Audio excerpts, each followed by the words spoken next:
I've got a feeling I might have a bit of a different road in than a lot of people because I sort of just fell into it for the most part. Like I was in high school, I was coming to the end of my second to last year, and my girlfriend at the time decided she didn't want to stay for the last year, and she was applying to universities, and she decided she was going to go to film school. And I basically decided I didn't want to stay in high school. She wasn't going to be there, and I had applied to a lot of the same things that she did. But and so it wasn't something that I had previously thought a lot about until the day that we had to do an interview as part of the application process. And I remember sitting there in the waiting room, and there was a bunch of other applicants all talking about directors that I'd never heard of and obscure indie films that I was really interested in but I didn't know about. And then when I got into the interview, there was three tutors there from the faculty, and they were asking me about the type of stuff that I grew up watching, what films am I really into. And I ended up spending a lot of the interview talking about Star Trek, which is what I grew up on. And luckily for me, one of the tutors there, who happened to be the head of editing, was a massive Trekkie, and that sort of really bode very well for me. And then, once I got into film school, as soon as I got to try this, I didn't really realize previously that this was something I could do as a job. I left high school early. I went into film school at 17, and I fell in love with it immediately on day one. I didn't realize that creating stories like this that I watch all the time was something that I could do for a living. And then, since that moment, never thought of doing anything else. Okay, no, that's awesome. So essentially, from what it sounds like to me, in high school, you weren't sitting around thinking like, oh, I'm going to apply to film school. It was essentially your girlfriend. It was, yeah. And yeah, that my girlfriend at the time, who's now my wife, we've been together since we were 15. And yeah, it was her that gave us the idea. And, not looked back since. But in retrospect, it was probably a really good fit. Ended up being a better fit for me than it was for her, because in all of my spare time, I was always at the movies whenever I could be. Always loved to be at the cinema whenever I had the chance, and had just spent, enormous amount of time in front of screens. So from that perspective, of just having consumed a lot of content, I guess was my sort of film upbringing, I guess. Yeah, let's talk a little bit more about that. Can you explain, share with us some of the films that you watched as a kid? Were they like VHS tapes, and did you rent them, or what was the process like? Yeah, I'm definitely old enough to have spent a lot of time in Blockbuster, and, going through the process of going to a rental store and trying to decide what to watch. And you spend like 2.5 hours just browsing through the store before you settle on something. We did that plenty of times. Growing up, every time a new episode of Star Trek was released, that was a weekly event at home, and we would always watch that. I watched everything that I could get my hands on. But I like a lot of science fiction, and I tended to not disparage too much. It was almost like my brain would, and I still do this to a degree, my brain will recalibrate depending on what I'm watching. So I sort of enjoy everything. It's almost like I judge it for what it is, not, taking every film to the same standard, so to speak. So unlike a few of my friends that I still have from film school, which are arguably maybe makes them more critical and better at their job, but whenever we go to the movies, it doesn't matter what we're seeing, I can usually have a good time and really enjoy it. And so yeah, I mean, growing up, it depends what age we're talking here. I think so. I was born in 1992, so early 2000s would have been my sweet spot. Pirates of the Caribbean movies, those kind of things. I was young enough to have really loved the Star Wars prequels when they first came out.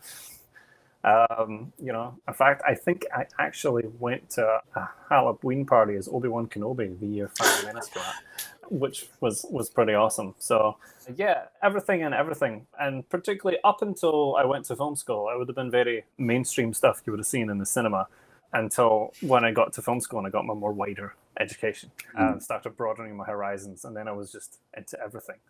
Yeah. I think the only genre that I wasn't particularly watched, and even still to this day, would probably be horror, just because I'm not brave enough for that. Yeah, horror was great when you're growing up as a kid, because, it's fun to get scared. But then in life, when you navigate out here for your own responsibilities, you're like, I'm good. Yeah, I'm good. Yeah. Oh, that's awesome. Okay, right on. So You applied to film school. Did you only apply to the one film school, or did you apply to many, or is it just mainly you following your girlfriend, now your wife? Yeah, so I did apply to a couple, and I applied also to study English literature and a few other things like that as well, because I always did like to write stories as a kid. I loved acting and drama and all that kind of stuff. My head was always in the clouds coming up with stories and ideas. But it wasn't until the idea of film school that I knew that that was a thing that I could go and do.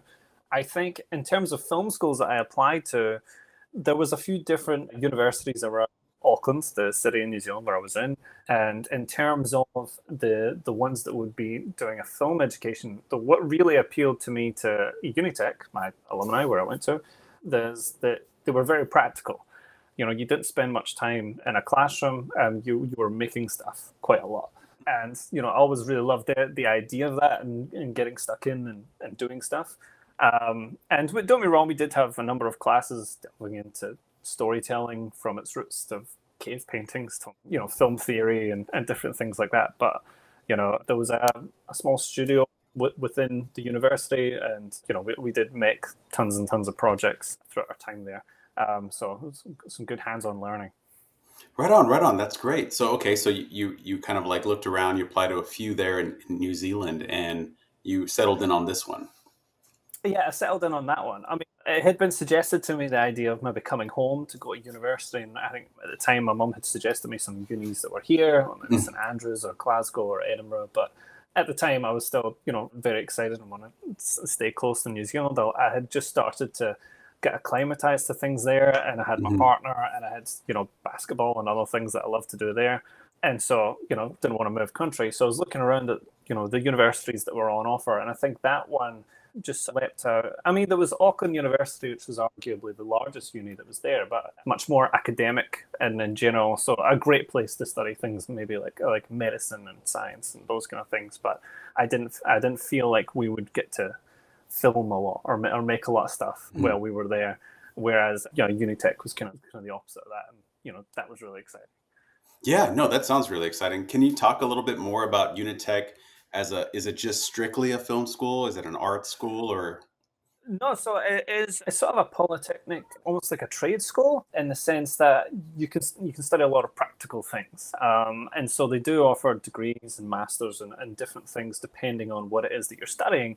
But you can study, construction, become an electrician and different stuff, as well as film. And there was a whole faculty, a sort of cluster of buildings on campus, that were separated away from the rest of everything else for us, which was performing and screen arts.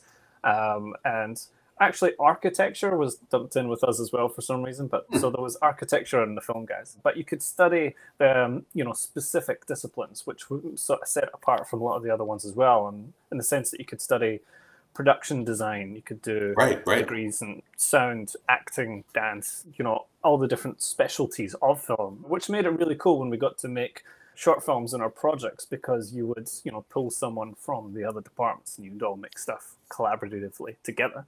And sort of the structure of how our course worked was it was a 3-year bachelor's, and it was called a Bachelor of Screen Arts, I think. And in the first year, we studied all 6 streams. So the 6 streams were directing, writing, production, camera, sound, editing. And then in the second year, you had to major into either directing, writing, production, or camera, sound, edit. And then for the whole of the third year, you major in one of them specifically. So you got progressively more specialized as you went on, so that you still had a sort of periphery understanding of all of the other departments, because in your earlier years, you had done a little bit of that, which I did find to be very helpful, because then also when you're sending stuff back and forth to the directing students or the sound students, they have enough of an understanding of what it is that you do to talk to you about it, and and to receive stuff and send stuff to you. So yeah, I really liked the way it was structured, and yeah, had a great time there. That's awesome. No, that sounds like a really, really cool structure, because you're going to be able to coordinate and collaborate with even architects. We interviewed a fellow from the American Film Institute who's also a Trekkie and has also done production design for them recently. Cool. He started off as an architect, but then And then he got into production design. So that's really, really cool. Right on, right on. I love that. And then you're just kind of collaborating within the different disciplines. Ultimately, what is film, right? It's like all the disciplines merged in one. Yeah, exactly. And I found that to be one of the coolest parts of film school for me because, when you're an audience member, when you're on the other side of the curtain and you're just as a consumer of the content, you hear a lot about the actors because they're on camera, we see them. And so when they're promoting a film, they can use the name of the actors. And if it's a really famous director, they can do that with them as well. Beyond that, it's just a countless list of names that comes up at the very end that a lot of people don't stay for, let alone know what all of those people do. And so I think there's, if you to really ask someone, then they know that there's a bunch of people involved, but they don't really understand, because why would they if you're on that side of it? Just how many different people it takes to make a film, and and how long it takes as well. I think I was telling my mum the other day because she was talking about some movie that she had watched on Prime and she really, really didn't like it. I reminded her that film was probably 3 or 4 years of someone's life at least. So be nice. Yeah, it is true. It is true. Yeah. I get the sense that when you're a creative, you put it's such a. I remember the very first time that I really started to understand what it meant and the cost, because it's so much sacrifice of one's life and one's emotional, like their heart, their energy, everything is concentrated within this small period of time. And then after that, you give it to the world and they will judge you. They will like it or not like it. And you have to kind of be able to be okay with that and be able to survive that if you want to continue to move forward to your next project, because that's what's going to happen if you're doing art for audiences and reaction. But I always say, hey, if they didn't like it, at least they watched it and they got some kind of feeling out of it. Yeah, exactly. They still came to see it. Yeah. Hey. Better than nothing. Yeah, and they still bought tickets. Yeah, they're like, wasted $10 on that. That was bad. Right on. Okay, cool. That's really good. Thanks for sharing a little bit about that. But kind of like jumping back into that, where so you're coming out of film school. I mean, you're getting into film school. Can you explain a little bit to like what was the process like being accepted there at Unitec, right? It's called Unitec. Yeah. So the process of being accepted was we would send out, there was a written application, you had to write a personal statement as to why you were interested in doing this. I believe at the time I came up with a much better reason than because my girlfriend is, because it was like a one-page thing. Filling out a lot of documentation. Then you came in for an interview. It was sort of about a 20-minute sit down with 3 of the tutors in the faculty, and I think unless there was no other hiccups, that was the major sort of screening process. No portfolio or anything like that? It was only, portfolio, I think it was because most of these people are coming from high school. It would depend on what you had sort of done at that point previously. I mean, the high school that I had went to, this is a whole separate story, but I'll just touch on it briefly. But the high school that I had went to prior to going to Unitec was art school that I had gotten into as a scholarship because I wanted to do acting there. It was like interesting. Okay. And it was like one of those ones like you see like on Step Up in those movies, like those arts focused schools for high school where the day is a good bit longer, the school day is longer, and you spend 30% of your time in your art form. Interesting. I really wanted to get into acting because I love plays and stories and storytelling. But they had plenty of students for acting, and we couldn't afford the fees to just go and do that. But they told me that we could give you a scholarship if you want to come in and do dance, because we don't have any boys in the dance department. Oh, so okay. I went as a dancer for 2 years, and I did ballet and contemporary. And what? I remember putting on my application to Unitec and sort of describing how I had came into it, and I had studied storytelling through movement and rhythm and all these other things while I was at that school. And I think that sort of struck a chord as being a little bit different, a different perspective, because they did bring it up in the interview as a thing. So that did help me in the long run. Yeah. That's a great tie-in. Yeah. And I've found that it's particularly with editing as well, which I think is a lot of it is about rhythm, more visual, it's still that same sort of feeling of knowing when to cut and when to move to a shot. A lot of it is a feeling rather than something you can articulate. So that practice for those couple of years dancing was useful. No, that's so powerful. Thank you for sharing that. Yeah, I just got goosebumps when you said that. It reminds me of like Scorsese saying how it's really the magic is in between like the different cuts, and you can create a totally different feeling by cutting to something else or cutting in a different place.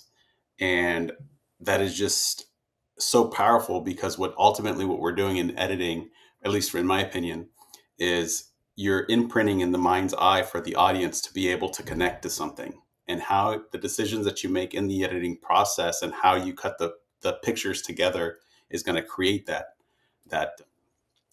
emote that feeling. And it is, yeah, it's totally about pacing, timing, pacing. That's awesome. That's awesome. Thanks for sharing that. That's so cool. I think that's so special to be able to like learn how to express yourself, emote yourself through your body, and then like transferring that now to a different type of art form, but still carrying that knowledge with you.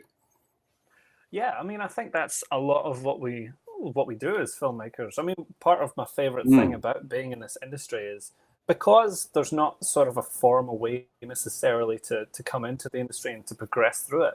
You meet all kinds of different people who are come from entirely different walks of life. Literally, I think I've met people from countless different countries, places, backgrounds, interests, hobbies, and on every different project, and it's a really fascinating experience. And obviously, all those past experiences that they've had, they will bring to this project in some way, and whatever their contribution is. And it's quite a beautiful thing to be a part of, And I found it's been a really receptive industry in terms of me talking about my own experiences and bringing that to a role. Most people have always been very keen to hear about it and to hear how it's being utilized and all that. So yeah, it's one of the really beautiful things about our industry. Yeah. That's awesome. So you get accepted into film school.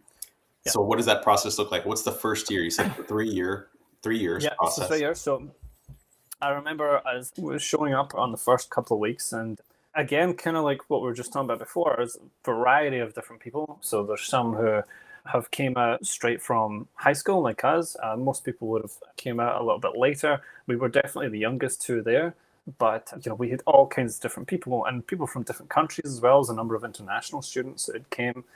Oh wow! There was a couple of people who were sort of restarting in a way, like maybe in their 40s and deciding to try something else and come back to uni. And so, yeah, it was a very wide group of people. But that first semester at film school, definitely the first semester, and maybe to an extent the first year, there was a bit of, people deciding that it maybe wasn't for them, which I think is probably a thing that happens in a lot of courses, because you don't really know until you try something, for sure if it's for you. But everybody who came back for year 2 was definitely sort of in it for the remainder. But we had this tutor called Robin. If he ever hears this, thanks, Robin. Yeah, he was super excited and the most enthusiastic person I've ever met, and which was awesome. Like he was just felt like he was the lucky one to get to teach us. Like he gave off that kind of energy, which just made his class really exciting to come to.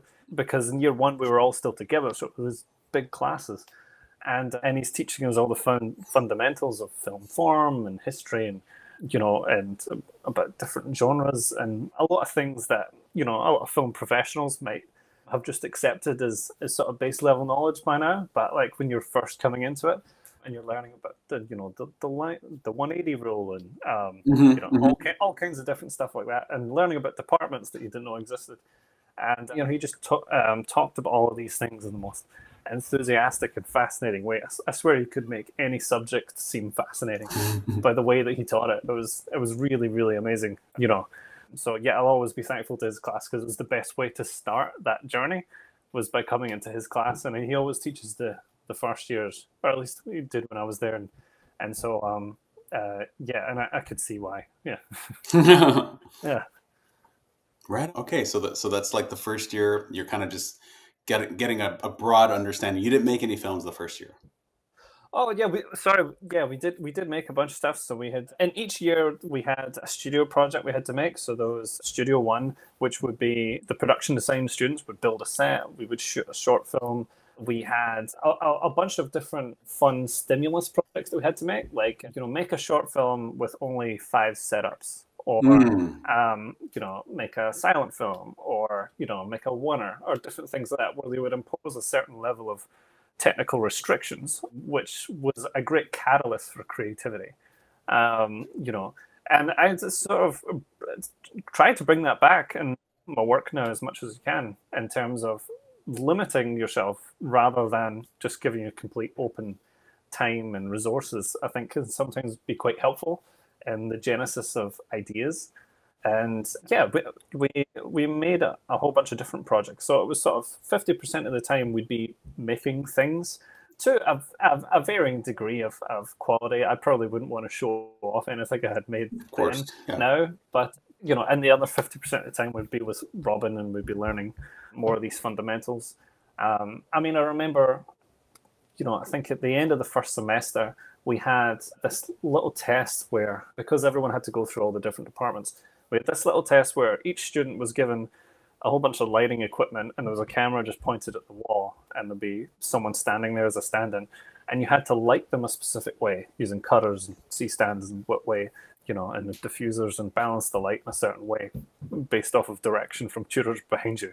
And I think you only had 5 or 10 minutes to set it up, and then they would decide if you passed, and you could move on to the next person.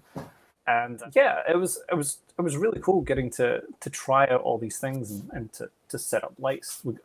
Everybody got to try directing a piece and writing an idea, and playing with the sound equipment, cycling through all those different departments in the first year. And yeah, it was a lot of fun.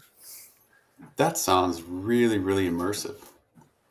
It was, immersive is definitely a great word to describe it. I think, because, like what we were saying earlier, until you've done it, especially in film, until you've done it, you don't really have any idea how any of this works. And so it was really throwing you in the deep end. And a few of our tutors were American. And interesting. We had actually, the production tutor was from Texas. No way. Yeah, it was a guy called Larry. He was an absolute legend. In fact, all the production students had a bunch of hoodies made with his name on it by the end. That was cool. This guy sounds like a legend. He was. It's just such a legend. It's such a bit of a kind of Clint Eastwood kind of air about him. Just kind of stilts in. He was always very calm, like he was in control of any situation. It was just very reassuring presence. Did he wear a cowboy hat? Sorry? Did he wear a cowboy hat? No, we did see him with big brown boots, but not with a cowboy hat. Although I wouldn't be surprised if he owned one. And the other one was Dan. He was from San Francisco. He was a camera tutor, cinematography tutor. Oh, cool. And they reside there in New Zealand. Yeah. Well, we have quite a lot of, I don't know if this is what originally brought them over, but there's quite a lot of American productions there, especially now, just because of tax breaks, and there's a lot of different landscapes that you can shoot within a very close radius.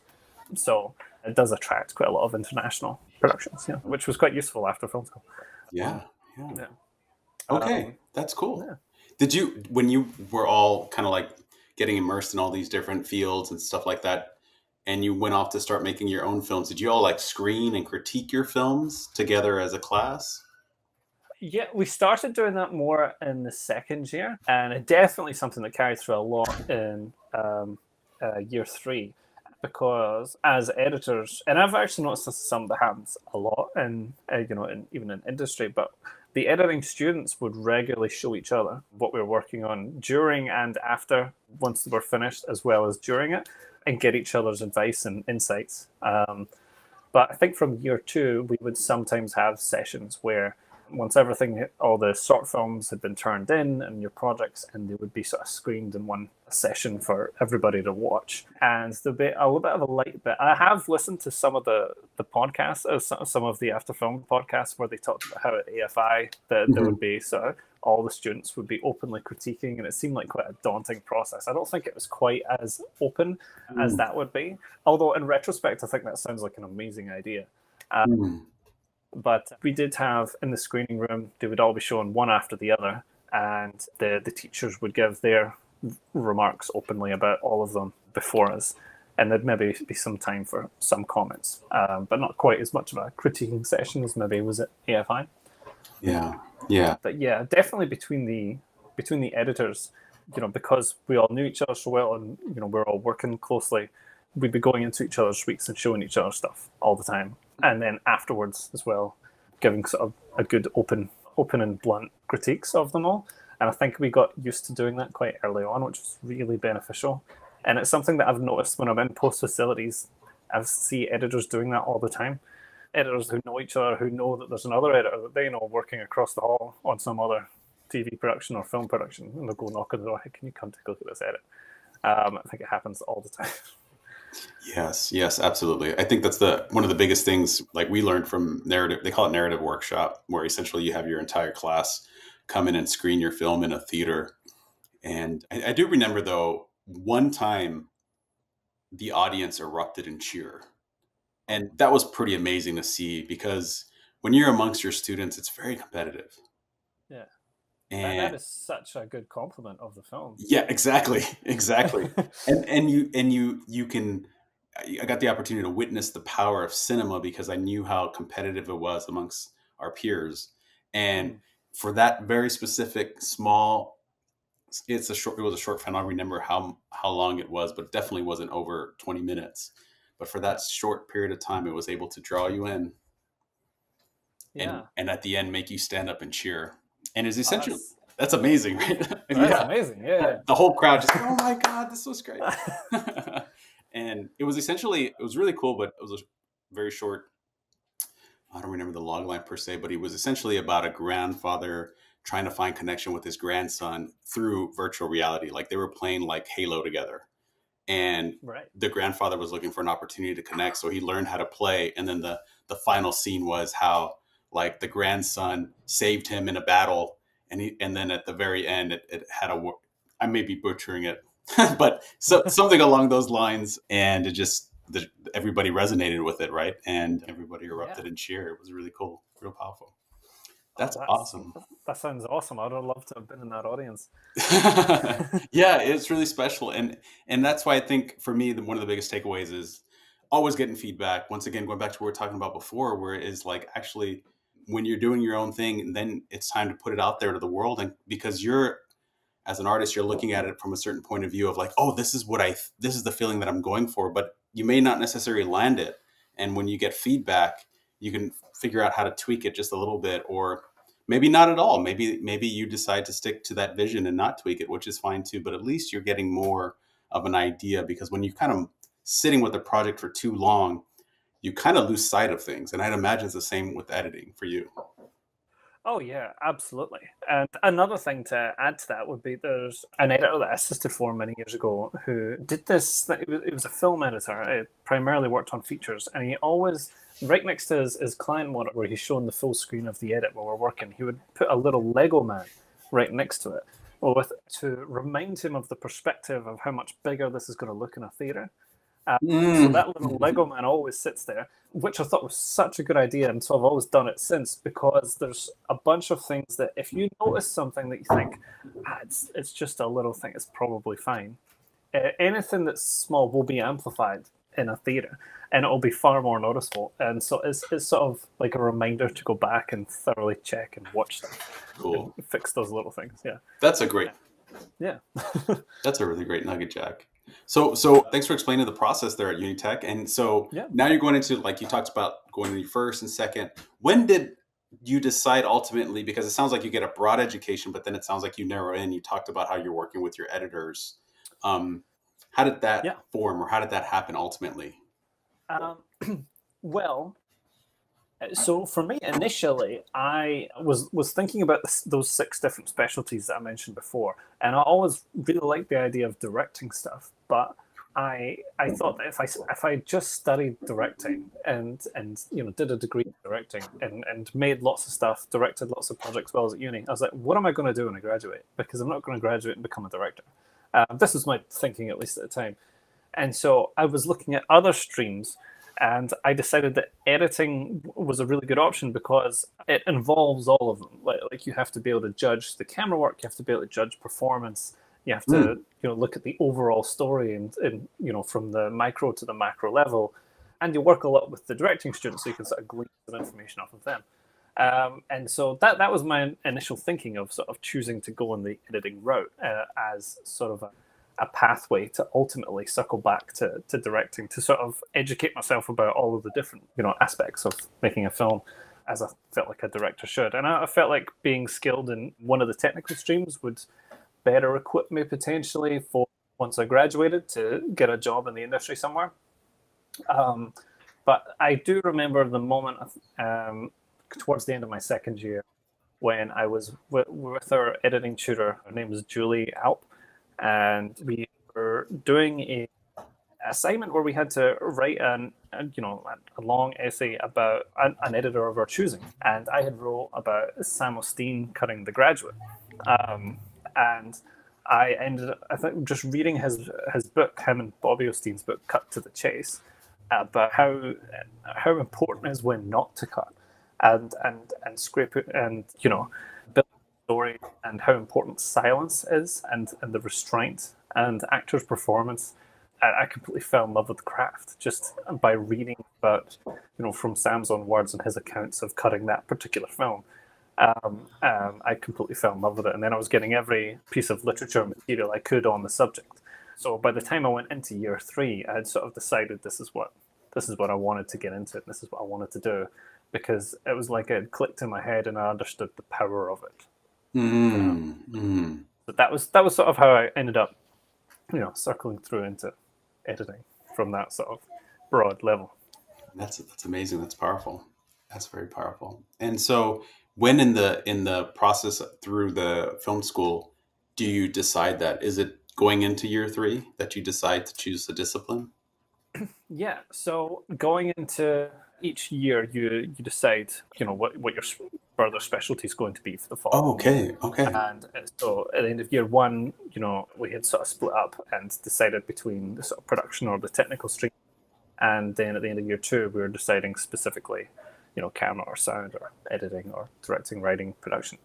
And then that led to the sort of the final group of people, because when it came to the final semester, so halfway through your final year, they're setting up your graduate films, where you got given, a budget that you had to manage, and each of the directing students got to direct a short film. And, you were paired up with one of the students from the other departments for your DOP and your editor and so on. And yeah, it was a really good exercise in the sort of formal process and the different departments. And one of the editing students from year 2 would be like your script supervisor on films as well. So, even the year 2 students, because they're trying to fill it in to make it more of a professional set, you would pull from students from the previous 2 years below you to fill out all the rest of the roles, all of your assist roles, which is great for them as well when you're in year 1 and 2 to work on those. That's really cool. This program sounds amazing. It's yeah, that's awesome. Good little ad for Unitec. Yeah. No, because we've been interviewing people from NYU, USC, Chapman, and obviously AFI, and everyone has their different program, their different setup. And this is really cool because it's more trade based, which is great because film is much more. Theory is important to understand, right? To complement other filmmakers, to be inspired, but also practical training is very important for you to understand how things work. So like the first year, you kind of like get a broad exposure of what it is, of what these techniques are. And then as you progress, you begin to start to ultimately decide what you want to do. And along the way, you're kind of training and building these other disciplines so they can support you for the films to be crew. Yeah, exactly. I mean, there's that famous quote from the editor, Walter Murch, when he's talking about editing, but I think this applies to filmmaking and really storytelling in general, no matter which form it's taking, where he says that, he compares it, ironically, to dance, and he's saying that you can explain the rudiments of dance all day long, but to learn how to dance, you have to dance. And, so he's talking about editing, but film as a whole is like the best way to learn it is to do it, really. You can explain, the rudiments and the fundamentals of it, from now till kingdom come, but the best way to learn is just to do it and to fail a lot, and then to make a lot of terrible stuff, and then look about why it was terrible, and then make something better and better and better. And I'm pretty sure that's how anybody who's really great at most things got to be good at it. It's just progressively getting better. Yeah.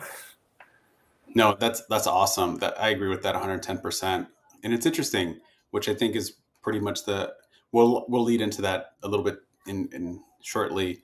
But can you share a little bit more about your third year and what your is it like a thesis film or your final project was about, and how did that, anything that you learned, any nuggets there?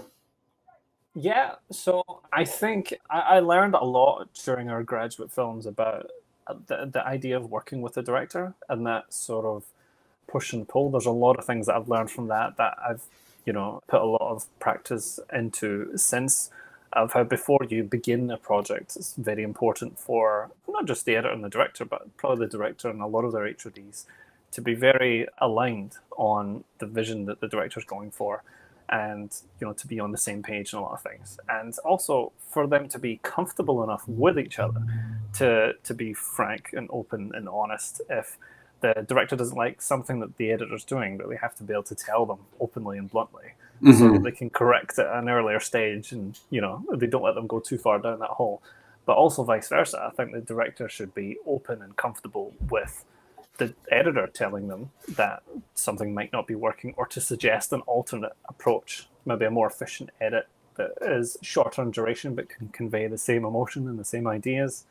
And I think because we were students and we hadn't made a lot and we were still young, that was something that we were still figuring out at the time. And so our graduate films were probably the best that we had done out of all of that, the best we were at that particular skill set at the time. But at the same time, we weren't choosing who to work together with. We were sort of assigned.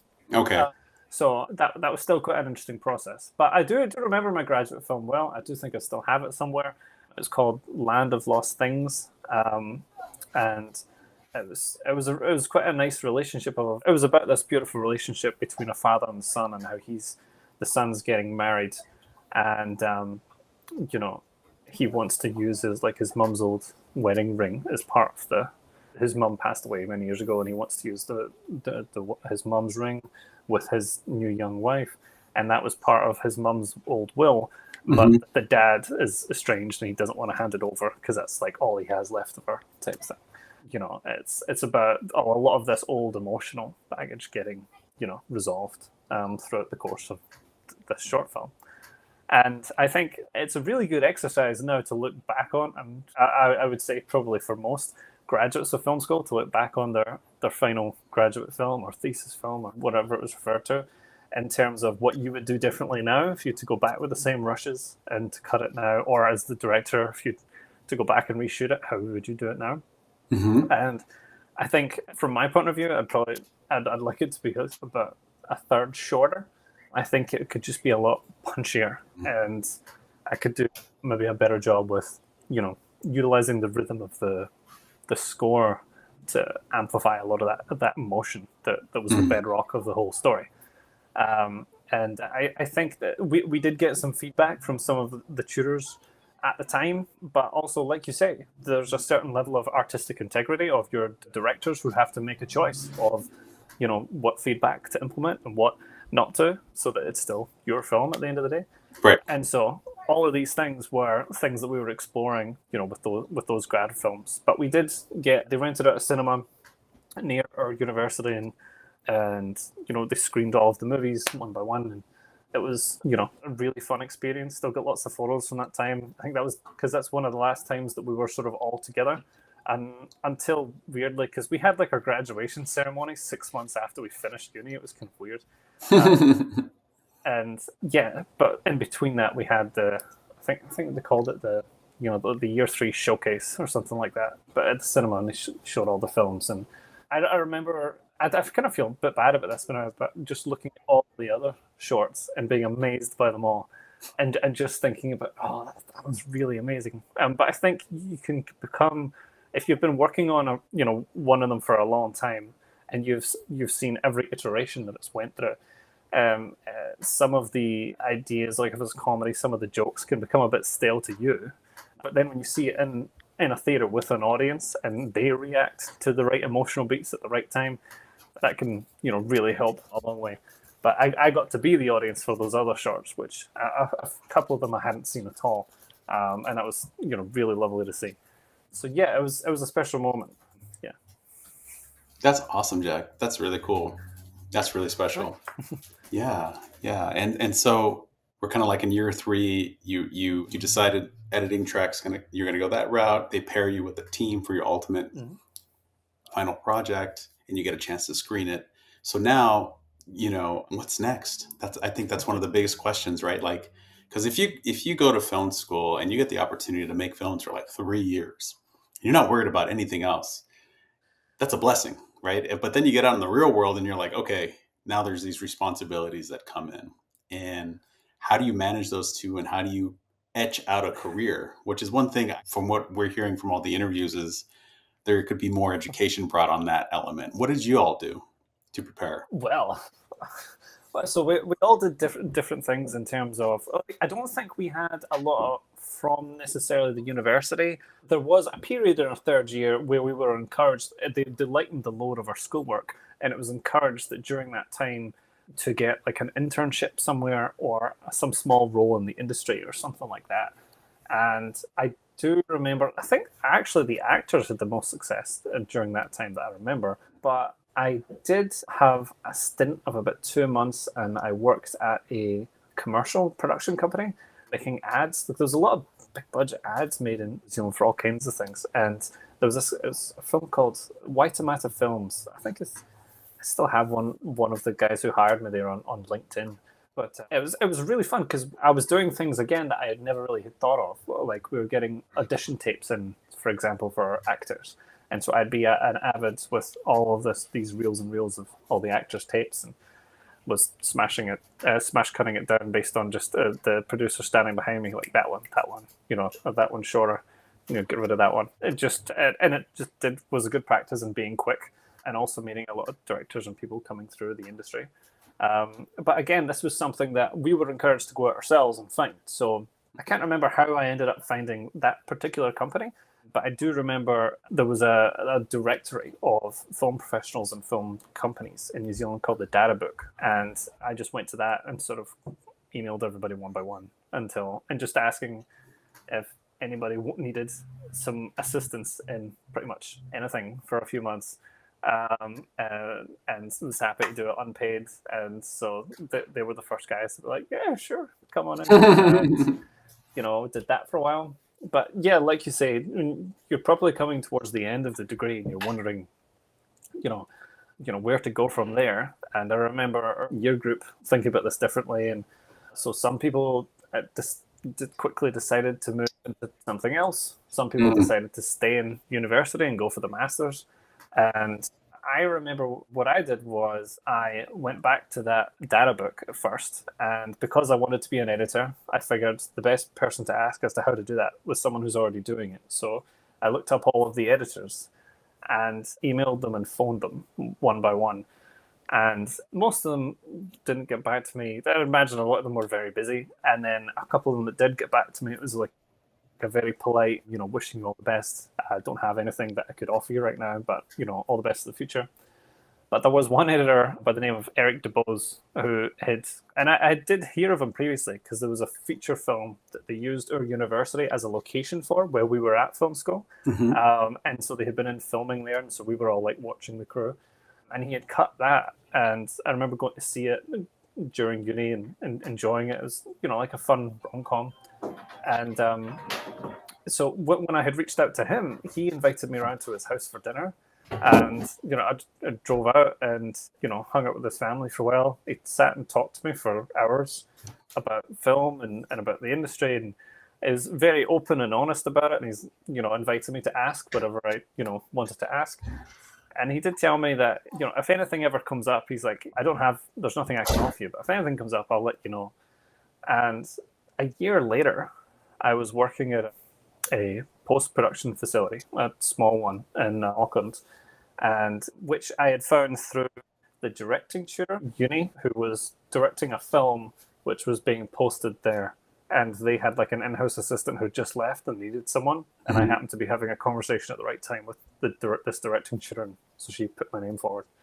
And so I was working there, and Eric, that editor that invited me to his house a year earlier, phoned me up, and he said he was doing this indie feature film that his normal assistants wouldn't do because it was much lower budget. They could only offer half the normal rate.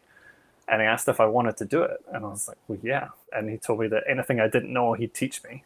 And, you could do it in the evenings. So I would finish up my day's work at the post facility, drive to a different one, and then work for him for the rest of the night. And did that for a few months. And then when we got to the end of that indie film, he was moving on to his next role, which was cutting a 6-part TV drama. And he asked if I wanted to be his assistant on that, which would be a full-funded, fully budgeted role.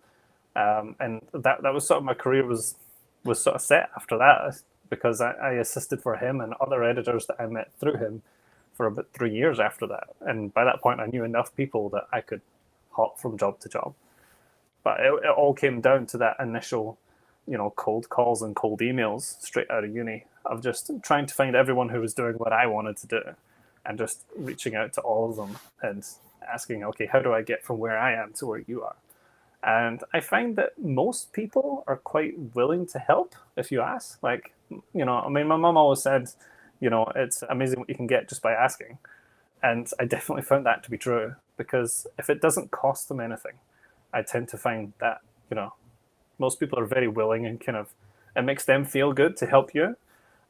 So they're usually more than willing to help if you ask. So yeah, that was the best move I've ever done for my career, because I assisted for Eric and then followed him to another show where there was multiple editors. And by that point, I had now assisted for several editors who would invite me on to whatever they were cutting. And once you have those relationships, that's all you need, because, I think the majority of what it is when finding work in our industry is about relationships. If you do a good job for someone and they want to have you back, or they'll want to put your name forward to someone else.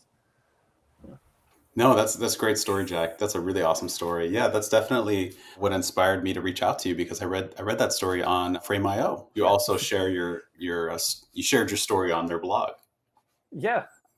Yeah, I've only recently heard from Lawrence at Frame.io, who'd reached out to me, and I started writing for them just very recently.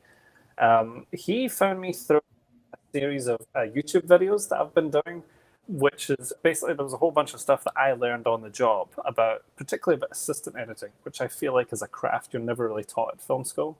You're taught a lot about editing and about cutting and about story. But when you come out of university, you're not going to be an editor on anything high-end or budgeted right away. And so I went to be an assistant, but it was the editors I was assisting for that were teaching me how to do my job initially. And so I started a YouTube channel to teach all those skills of assistant editing. And Lawrence at Frame.io found me through that and got to chatting. So more articles coming soon. Once you know what you want to do and you know what you're passionate about, whether that's film or music or whatever else, 100% you should reach out to other people who are doing the same thing. It's 2024, and there'll be someone doing something like what you want to do, even if it's not exactly the same thing. And most people are really willing to help. And I think a lot of people really appreciate that initiative of having reached out and talked to them. And yeah, it's just really invaluable. And like it goes to show with Eric, when you talk to someone, they physically talk to them and introduce yourself and meet them face to face, they usually will remember you, even if it's a year later. So by all means, put yourself out there as much as you can, because there's nothing to be lost from it, but everything to be gained. Yeah, absolutely. And I think one of the biggest takeaways from a lot of interviews that we've been doing here is that you are actually directors of photography, editors, that decision that you made where you're like, I'm not going to go in to be a director, I'm going to go in to be an editor. That's much more of a skill that's needed from assistant editing into editing. Whereas a director, there's a lot of people that are very passionate and capable of doing it, but there's much smaller roles or opportunities. Yeah, I mean, it can be tricky. I don't know. I need to check in with some of my old classmates who studied directing and see what they did and where they went from there. I'd be quite curious, because I just remember that was my fear at the time about choosing that pathway. Is after university, what would I pitch myself as? What would I bring to a production necessarily? Right. And if I was to get a small role on a larger production. Now, obviously, there's lots of people studying directing, so there are ways you can be a director's assistant and on set and learn from someone. Over here in the UK, there's lots of really good programs to partner you with a director if you're someone who's young and up and coming. Same in New Zealand with the unions. And so I imagine that there'll be something like that maybe in the States, but probably with much more fierce competition in somewhere like Los Angeles. But yeah, by all means, I for me at the time, at least, editing had a really good overview of lots of different disciplines. It was where a lot of them intersected. Absolutely. Struck a good chord with me at the time, as it seemed like a good idea. Yeah, it's the last stop, right? Yeah, I mean, you got to play with the sound, and I think because a lot of what you do is evaluating a lot of this stuff in terms of the coverage that you're getting in from the camera department, the audio, the performances from the actors, everything that came before, you have to evaluate and judge which are the best bits to use, and because of that, you have to be able to separate what is the best out of all of the rest, and judging them and looking at them critically, which just at the time seemed like would be really good director training. But then, like I say, I just fell in love with the craft of telling the story in an edit. That's great. So what's next for you, Jack? Well, at the moment, I'm trying to find a gig, so no one needs an editor. But no, it's been an interesting last few years. I moved back to the UK right peak COVID. It was August 2020, which was interesting, trying to find a flight. Then I needed a gig at the time because we had moved back initially, to be with family and to complete a move that we had started a few years prior. And so I didn't know anyone in terms of film contacts over here. So I took a job as a first assistant on a feature film that lasted 2 years, see me through. And then after that, I had some sporadic cutting jobs and assisting jobs in different places and cut a few stuff for broadcast. But I still found it easier to either commute to London or to go back to New Zealand, cut stuff and come back here. So at the moment, it's been a lot of fun meetings and trying to network with as many directors and producers as possible to land the next cutting role, as well as because of the YouTube channel that I started, I've had a few different avenues from that. So I'll be teaching a course with the National Film and Television School on assistant editing later in the year, which should be fun. And yeah, other than that, we'll see. Hopefully cutting some fascinating stories with some lovely people. That's awesome. Yeah, you're starting all over again. Rinse, wash, repeat. Yeah, starting it all over again in a new place. I mean, there is a number of directors and people that I've worked with back in New Zealand that was demonstrated last year, where if they call and they say they've got something they want to work with me on, it's like I'll be back in a heartbeat. I'll come back. And that did happen last year when someone phoned me up and they had a really cool kind of sci-fi drama that they were doing for broadcast. So if them or any of those other select few people were to offer me something back there, I'd go back, cut it, and come back. But yeah, we've got 3 kids here, and they're all settled in school. So we had our first during film school actually. So wow, yeah, that's awesome. So yeah, they're all settled in school. So I think we've sort of committed to the UK and being here for now. And most of the sort of scripted film and television scene is centered around London. So right on. Hopefully make more inroads into that this year. Yeah, good luck with that. That's awesome, Jack. I'm sure you will. I mean, you've definitely been putting yourself out there. Yeah, thanks. Fingers crossed. The industry just starting to get better at the moment. It's been really quiet for a while after the strikes last year, and then there was a lot of downturn in commissioning, but things seem to be picking up. There's a lot of new stuff seems to be cropping up and new productions get going and kicking off. So fingers crossed, everything's all better now. Yeah, definitely. And so can you talk to us, last question here, and we'll wrap it up, is can you talk to us a little bit about what you work on, what your preference is working on? Is you working on Avid, Premiere, a little bit of both? Yeah, so I've only ever worked on Avid because that was what was trained as on uni.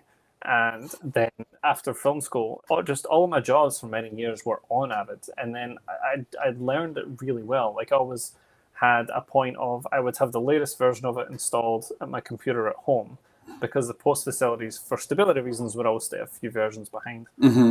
But the reason being so that when post facilities would inevitably update and things and menus had moved around, I would be able to, as an assistant, tell the editors where everything had moved to. That's cool.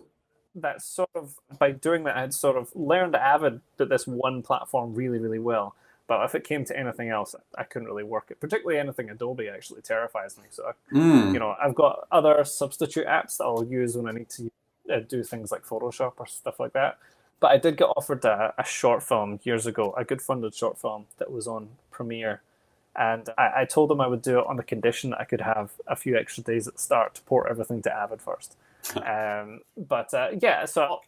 always used Avid for cutting. Just wrapped on a really cool funded short, which had a really great cast. So we're going to see where that goes.